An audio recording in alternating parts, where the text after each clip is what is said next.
कल्याण का मार्ग प्रशस्त नहीं हो पाता।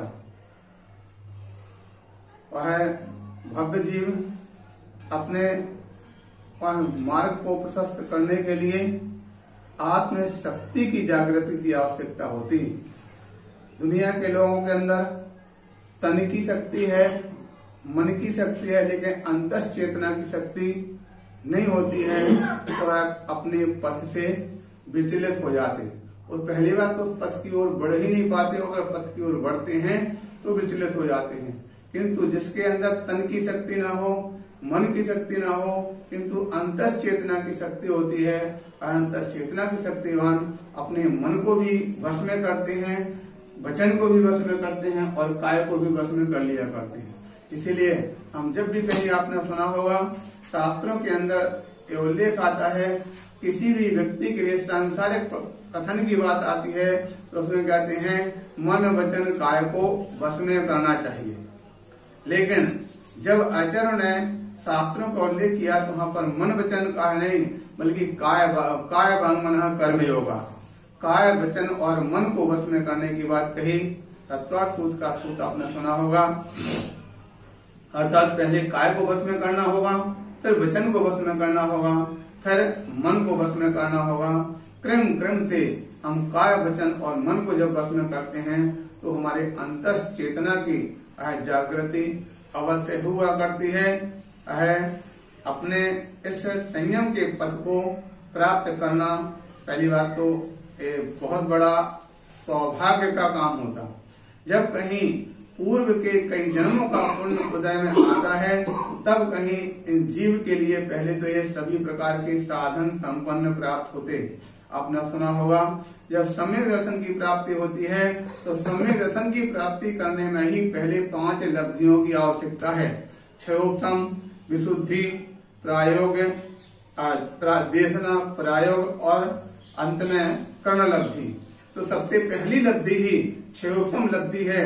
जब सम्यक दर्शन प्राप्त करने में सबसे पहले लब्धि की आवश्यकता होती है। लब्धि में भी क्षयोपम लब्धि की इत्यादि प्राप्ति। क्षयोपम में भी किस किस प्रकार का क्षयोपम, तो सबसे पहले है पंचेंद्रिय अवस्था में हो, पर्याप्तक हो, उसके साथ साथ गर्भज हो इत्यादि, साथ ही साथ पंचेंद्रिय हो, जागृत अवस्था हो इत्यादि अनेक प्रकार की लब्धियां होने पर वह सम्यक दर्शन की प्राप्ति करने वाला होता। अगर उन लब्धियों में अगर पूर्णता नहीं होती है तो कभी भी सम्यक दर्शन की प्राप्ति नहीं हो पाती। और लब्धियों के पश्चात फिर क्षयोपम के बाद दूसरे नंबर की विशुद्धि। विशुद्धि जब आएगी तभी आगे आगे आगे बढ़ सकता है। क्षयोपम, विशुद्धि। तीसरे नंबर पर देशना। देशना की आवश्यकता होती है। आप सभी जन सुना करते हैं, भजन में बोला करते हैं, कोई दर्पण देखे विरक्ति, कोई मृतक देखे बैरागी, बिन कारण दीक्षा धारे, वह पूर्व जन्म का त्यागी। तो इसमें भी पूर्व जन्म के जो फल से उस जीव के लिए इस प्रकार से अंतस चेतना में देखा जाता, भक्ति देखी जाती है।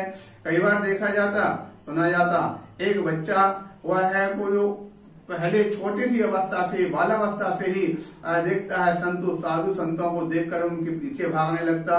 और दूसरे वो होते हैं कि साधुओं के पास ले जाने को उनको देखते ही कांपते हैं, डरते हैं, भागते हैं। ये सब क्या, ये पूर्व के ही संस्कार वहां पर काम करते हैं। तो सबसे पहली आवश्यकता जब जिस प्रकार से सम्यक दर्शन को प्राप्त करने के लिए क्षयोपम इत्यादि अथवा योग्यता इत्यादि की प्राप्ति होती है, उसी प्रकार से जब संयम को प्राप्त करने को होते हैं उस समय पर भी अनेक प्रकार की योग्यताओं की आवश्यकता होती है। सबसे पहले तो है जो सम्यक के हेतु हैं वही आवश्यक हैं। उसके साथ साथ पुण्य की वजह से पहले देव, शास्त्र और गुरु का सानिध्य प्राप्त होता है। उनके प्रति हमारे अंदर श्रद्धान होता है और श्रद्धान होने के पश्चात अंतस भावना की विशुद्धि एवं आत्म कल्याण की जो भावना होती है, तब कहीं कोई व्यक्ति अपने कल्याण के मार्ग को प्रशस्त होता है। जैसा कि अभी ज्ञात हुआ कि आर्य का गणनीय आर्य का विज्ञा श्री माता जी, उनका 27वां दीक्षा दिवस मनाया जा रहा। उस समय उन्होंने आशीर्वाद रूप में कुछ शब्दों को वहां पर प्राप्त करने की भावना रखी। तो हमको अच्छी तरह से ज्ञात है कि जब सबसे पहले वह विद्याश्री अंकिता गृहस्थ रूप में थी, कहाँ भोपाल में बाड़ी में वहां पर रहा करती थी, वहां बहुत कम ही साधु संतों का सानिध्य प्राप्त होता था, अथवा प्राप्त हुआ तो दूर से दर्शन करके चले जाते थे। किंतु जब उनका सलेहा में अपने किसी रिलेशन में जाना हुआ, श्रेयांसगिरी में अचल साई महाराज का वर्षा योग चल रहा था, हम उस समय ब्रह्मचर्य अवस्था में थे। वहां पर हमारे लिए अधिकांशतः अंतराय आते रहते थे ब्रह्मचर्य अवस्था में भी। तो दूसरी बार भोजन करने के लिए जाते थे, दूसरी बार कभी 1 बजे जाना, कभी 2 बजे जाना इत्यादि पहुंचते थे। तो उस समय पर शोधन करने के लिए जो चौके वाले हैं वो अधिकांश इन दोनों के लिए बुलाया करते थे, कभी अनीता और अंकिता दोनों के लिए। एक दिन अचानक वहां पर आए तो हमने पूछा कि कौन है, तो बताया कि भोपाल से वहां पर आए हुए हैं, अंकिता जी हैं। तुमने अचानक इस प्रकार से बोल दिया कि इनको इस घर पे ही बना रहे कि आगे कल्याण भी करना है। इस प्रकार की बात हुई तो तुरंत बोले हाँ नहीं महाराज, हम भी कल्याण करना चाहते हैं, भैया हम भी कल्याण करना चाहते हैं। और समय पर ब्रह्मचर्य व्रत की बात आई, गुरु जी के पास जाकर हमने पहुंचा दिया श्रीफल दे करके, महाराज ये व्रत लेना चाहती हैं। चर्च ने जिस प्रकार से उनके देख करके बड़े खुश हुए और व्रत की बात वहां पर ही व्रत लिया। और व्रत लेने के पश्चात कुछ ही जिस दिन हमारी एलक दीक्षा हो रही थी, उस समय उनका ब्रह्मचर्य व्रत भी पूर्ण रूप से हुआ था, ब्रह्मचर्य व्रत का धारण किया था। उसके पश्चात 1 वर्ष ही नहीं हुआ, 1 वर्ष में ही उन्होंने 26 फरवरी को श्री सिद्ध क्षेत्र आहारदी में आर्यका के व्रत को धारण किया था, आर्यका दीक्षा ग्रहण की थी। एक साथ 7 दीक्षाएं हुई थी, जिनमें सबसे अंतिम नंबर का दीक्षा में आया था। लेकिन यह दीक्षा होने के पश्चात संघ में रह करके अनेक प्रकार से जगह जगह विहार किया और विहार करते करते अपने जीवन में पहले तो गुरु के सानिध्य में रह करके बहुत अच्छी तरह से ज्ञान अध्ययन किया और उसके पश्चात जगह जगह विहार करके अपने जीवन में साधना को भी बढ़ाया और ज्ञान को भी बढ़ाया। और ज्ञान साधना के साथ आज उनका नाम बहुत अच्छी तरह से महती प्रभावना के साथ लिया जाता है। जहाँ जहाँ भी पहुँचती हैं बहुत अच्छी श्रावकों में धर्म की लहर बहती है और श्रावक लोग भी उनके प्रति श्रद्धावनत होकर के और धर्म की भावना से आगे बढ़ते हैं। ऐसे संयम की महती प्रभावना से, संयम की भावना से उन्होंने अपने जीवन को भी धन्य बनाया। अपने साथ में आने वाले त्यागी व्रती अनेक ब्रह्मचारी बहनों को भी मोक्ष मार्ग की ओर बढ़ाया और साथ ही साथ आज भी अनेक प्रकार से विभिन्न प्रकार से कभी प्रतियोगिता इत्यादि के माध्यम से, कभी शिविरों के माध्यम से और कभी और अन्य प्रकार के पुस्तक इत्यादि के माध्यम से धर्म की प्रभावना निरंतर वृद्धिंगत करते चले जा रहे हैं। और उनके विभिन्न प्रकार से व्रत नियम इत्यादि अनेक अनेक व्रतों को उन्होंने पालन किया। जैसा कि कुछ समय पहले ज्ञात हुआ था तो उन्होंने कवल चंद्रायण व्रत किए थे। ऐसे और भी अनेक अनेक प्रकार के व्रतों का पालन किया। निश्चित रूप से जीवन में धर्म के मार्ग की ओर अग्रसर हो रहे हैं। अन्य भी अनेक लोगों को उस मार्ग पर बढ़ा रहे हैं।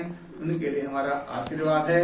इसी प्रकार का अपना आत्म कल्याण के मार्ग पर बढ़ते हुए और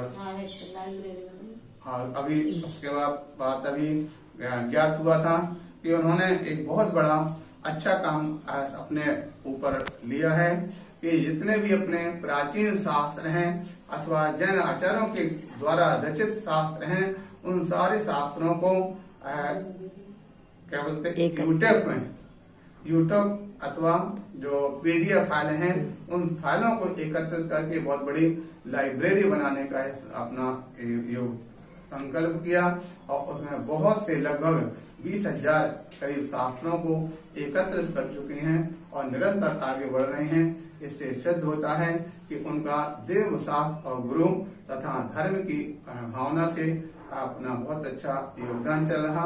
ऐसे महती प्रभावना को प्राप्त करने वाले विदुषी आर्यिका विज्ञाश्री, उनके लिए हमारा आशीर्वाद है।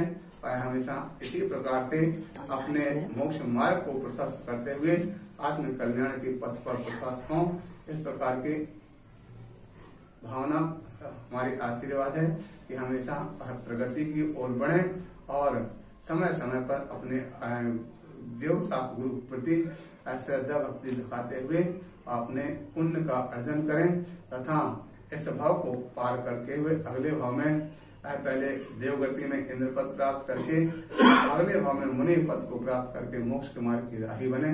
इसी भावना के साथ हमारा उनके लिए आशीर्वाद। बोले 1008 आदिनाथ।